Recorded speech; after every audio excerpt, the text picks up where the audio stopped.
Hi. Well, look at me this time, all ready to go. Except, no, Harold. That's okay. Well, now I forgot to introduce myself. I'm so excited. Let me do this. Hang on a moment. Hi, I'm Lisa, and welcome to Lesson 3 of Relate, Respect, Connect, our online lesson. No. You know what? I'm just going to sit down. Sorry, I've had so much going. Oh, Harold. Well, thank you, Harold. I've had so much going on. Harold, that formal stuff, it's really not our style, is it? No. All right. Well, let me tell you, Harold, that bringing the cushion, that was very thoughtful. You know, Harold and I have got some things to tell you all about what's been happening lately. You see, once upon a time, there was a giraffe named Harold. No, I don't think I'll tell the story like that either. Sorry. Anywho, a lot has happened since we saw you last. Harold and his friends have been doing much, much better, haven't you, Harold? Yeah. They've talked, they've spent time with each other, and they've realised how lucky they are to have such good friends in each other. But Harold noticed that Boots is still a bit sensitive and a bit emotional. And he also noticed that Red just seems to get a bit irritable and cranky really quickly sometimes. So Harold went and talked to his teacher about it. He told his teacher that he's feeling really worried about his friends and a bit confused.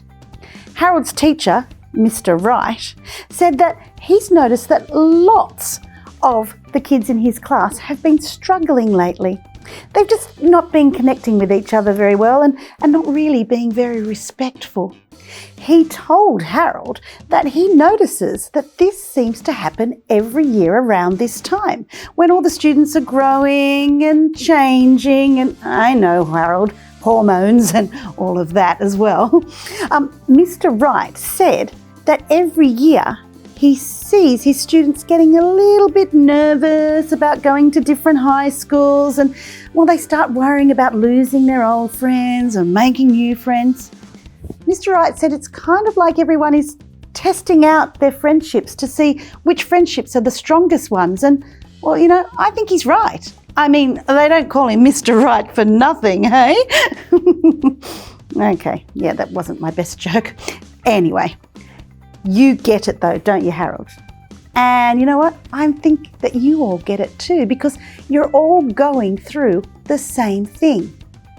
It doesn't feel nice, but it is normal. Harold's class has started talking about this change and this time that they're going through and how it's making them feel as they transition into high school, how nervous they are, but also how excited they are, because you're going to get to do some really cool things at high school, Harold.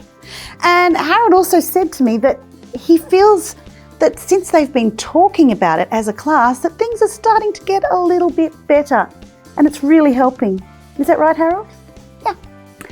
So, you remember Bethany, the YouTuber? Yeah. She has also seen people go through this stage. She's done it herself, and she's seen her younger brother struggle a bit. She's got some really great things to say about being a friend and how to make friendships stronger. So many of you have written to me to share your own experiences of trying to make new friends or being a better friend. So let's talk about that today.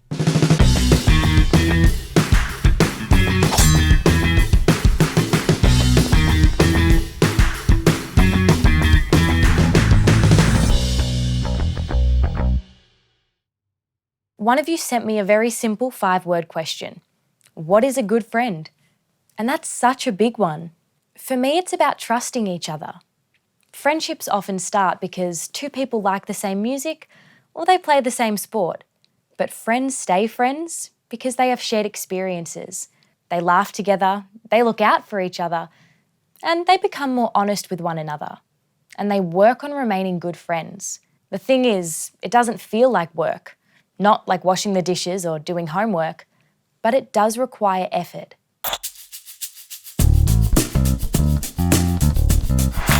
The other day, Angus asked me about how you make friends. It's a tough one. But after thinking about it for a while, I said, maybe it's not about making, maybe it's about allowing. You have to be open and allow friendships to develop by making yourself a little vulnerable and taking a risk. And in that risk, something really special might happen. There's usually a moment, a pat on the back, a smile, or a game that becomes a regular thing. When my friend Zara first started at our school, she didn't know anyone, and it was hard work for her. Afterwards, she told me about how she'd ask other kids if she could play with them, and them saying no, and how much that hurt her. Feeling excluded like that sucks. And the worst part is that I was one of those people that turned her away. Quite a few of you were talking about this in the comments section, but I think Callum probably said it best. How do I hang out with new friends without upsetting the old ones? Callum, that's a tricky one. Maybe the reason why our friends can act a bit weird when we start making new ones is because it makes them feel uncertain or scared. Needing your friends and being afraid of losing them can bring on a bunch of thinking errors. Remember what I said a moment ago about Zara? Well, when she first arrived at our school, Ash, being Ash, was really friendly to her, and he kept telling me how cool she was. And then one day he introduced us and said, "Hey Beth, Zara's our new friend." And I remember thinking, well, maybe your new friend, but not mine. I felt awful, but no one knew how I was feeling because I didn't say anything. Until one day, I just blurted out to Ash that I thought he didn't want to be my friend anymore because he had Zara. And he told me that was not at all how he felt, and I would always be his friend. But that doesn't mean we can't make new friends either. I can't even imagine not being friends with Zara now. One more question before I have to go. How do I make a friendship stronger? Well, whoever you are, just by asking the question, it seems you're well and truly on the way. Friendships thrive when we care about them, when we're prepared, as my dad would say, to do the work. It's not just about hanging out or playing games. Friendships are often made stronger when things aren't going so well. I've got one friend who I haven't seen in ages because she moved away, but I still consider her a friend because she was so good to me when my mum and dad got divorced. She hung out with me every day and she'd bring me little treats to share at lunchtime. I didn't think about it much at the time, but she'd obviously asked her parents to include more for me. She did lots of listening to my lots of talking, and it made me value her so much. Miss you, Jazz. Which reminds me, I really need to go get in touch with her. It's been way too long, and I don't want to let her go. I'm Bethany, and this is my vlog. Bethany doesn't see her friend Jazz anymore because she moved away. So she was going to go off and send her a message. Harold, have you thought of all the ways that you can stay connected with Boots when you both go to different high schools? You can message each other. You can play soccer together. You can video chat. You can meet for lunch on the weekends. And you can connect on social media. Harold, I can see that you've started thinking about social media as one of the ways that you can stay connected to your friends. And yes, soon you will be 13 and social media will be an option for you. You know, technology like phones and computers, they're great ways for us so that we can connect with people, especially people that we don't see face to face very often. Harold, can you think of some of the positives of being online?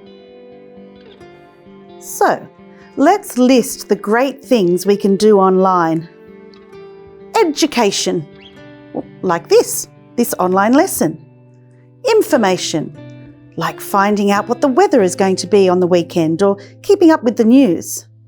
Entertainment, listening to music, watching videos, gaming. Communication, messaging friends, video calls with people and family far away. And you know, you can even pick up a phone and just talk into it. Social networking, Facebook, Insta, TikTok, Snapchat, whatever is coming next that we don't know about yet. And finally, creating.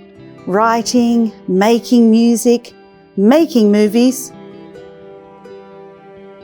Oh, forgot one. E-commerce.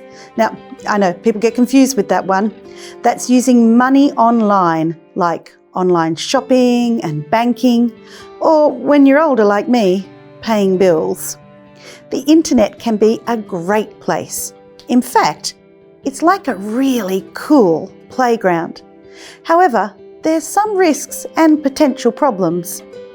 Viruses, malware, ransomware, spyware, hackers, scams, theft of money or of our identity, inappropriate content, illegal content, violent content, cyberbullying, harassment, excessive screen time, gaming addiction, unbalanced life. Yeah, I know that sounds heavy, but there are risks in every playground and rules and precautions to keep us safe. For example, in most school playgrounds we have a fence to keep the kids in and keep randoms out. We have teachers on duty making sure everyone is following the rules and being safe. And we might even have a junior playground for the young students and a separate space for the older students. Well, it's the same in our digital playground. We can build a kind of digital fence and learn how to be safe online. Precautions might mean things like using antivirus software, firewalls, and filters. We can also build our digital fence by behaving safely, showing respect to others, and being good digital citizens. And we can follow age restrictions.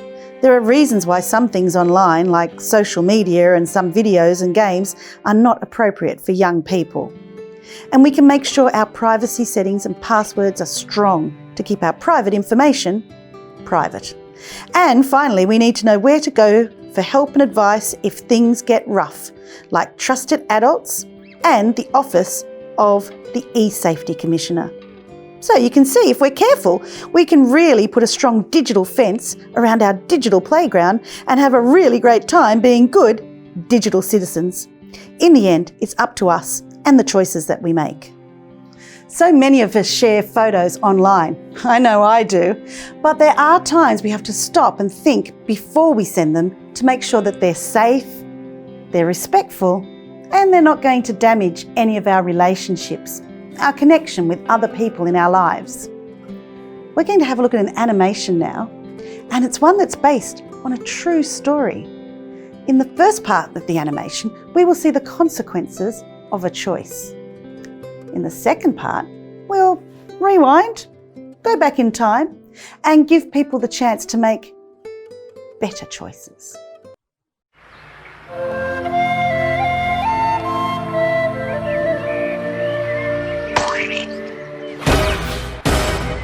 Oh no! I sat in a puddle! Does it look bad?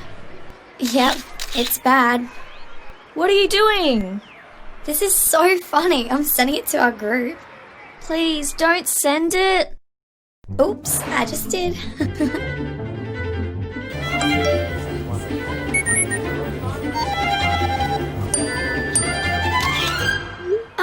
Kayla took a screenshot. Huh? What? Why would she?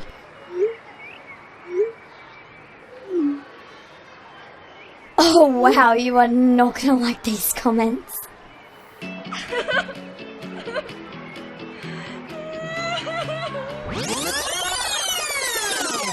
Please, don't send it.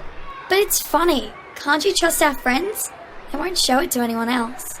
Emma, no. Please, I know it's funny, but no. Anything could happen. Okay, I won't. I guess I wouldn't want to post if it was me. You can't say it isn't funny. Yeah, alright, it is.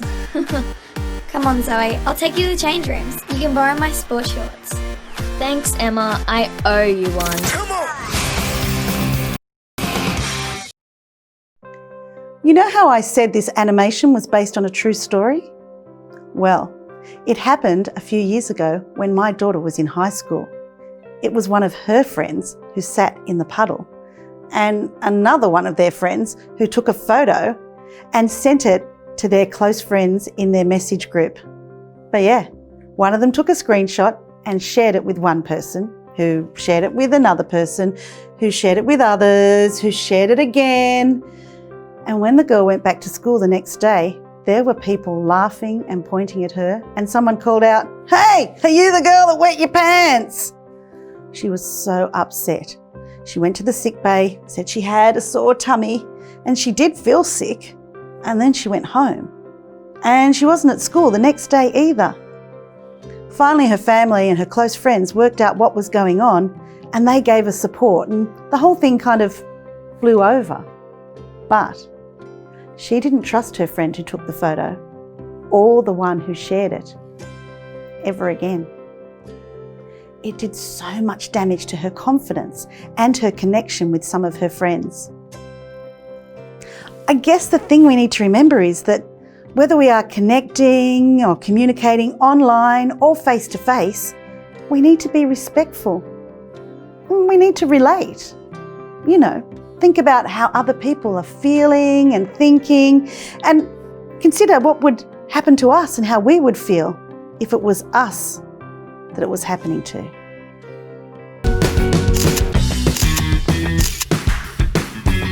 When you're online, respect is not pushing for information when you're directly talking to them. If you're talking privately, you don't share it to anyone else. You can easily put up a post or something and hurt someone's feelings. Be yourself online and try not be something you're not, and say things that you would actually say. Well, we could talk about relationships and connecting and being respectful all day, but we won't. I guess we just need to remember that in all our relationships, with friends, family, classmates, the person behind the counter at the shops, the bus driver, it doesn't matter who, and it doesn't matter when, but if we are seeing them, whether it's face-to-face or online or commenting, anyway, in all of our relationships, we need to remember that every person has their own experiences and their own stuff going on. If we can relate to that and respect them and ourselves, we are going to make better connections, be healthier and feel happier, and all in all, be a better person or a better giraffe. Hey, Harold, let's give Bethany the last word.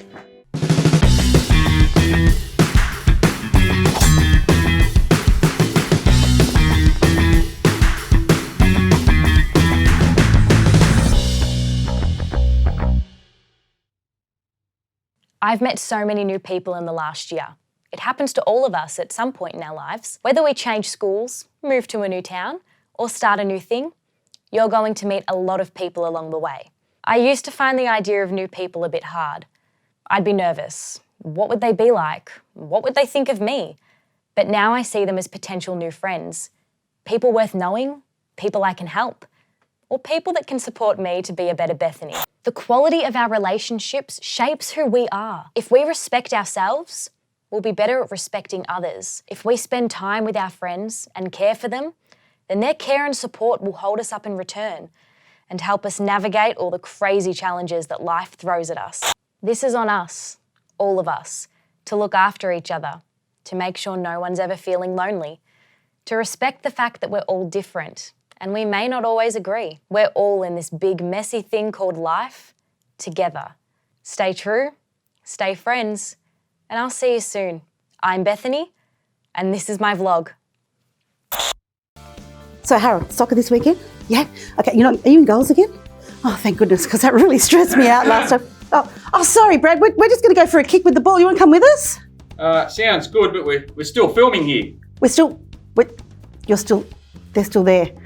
Oh, sorry, everybody. Look, it really is time for us to go, though. But look, thanks very, very much for coming along for these lessons. And don't forget, there's still some work for you to do. Your teacher's going to help you. You get to do some of these online lessons. And look, please, make the effort to do them and do them really well, because That's what's going to help you keep learning and really understand deeply all the things that we've been talking about. But right now, from me, Lisa, and Harold, and Brad, come on in. They can say hello to you. Here he is. This is Brad, everybody. Hey. Look, thank you so much. It's been great. Stay cool, be kind. Remember to relate, respect, connect. All right, shall we go now? We go kick the ball? Yep. Yeah, okay, excellent. All right, see you later. Harold, I'm glad you got your hat. Brad, do you need a hat? Definitely. Have you got a water bottle? No. Brad, Brad, did you turn the camera off? Uh-oh. Oh, no. Cut.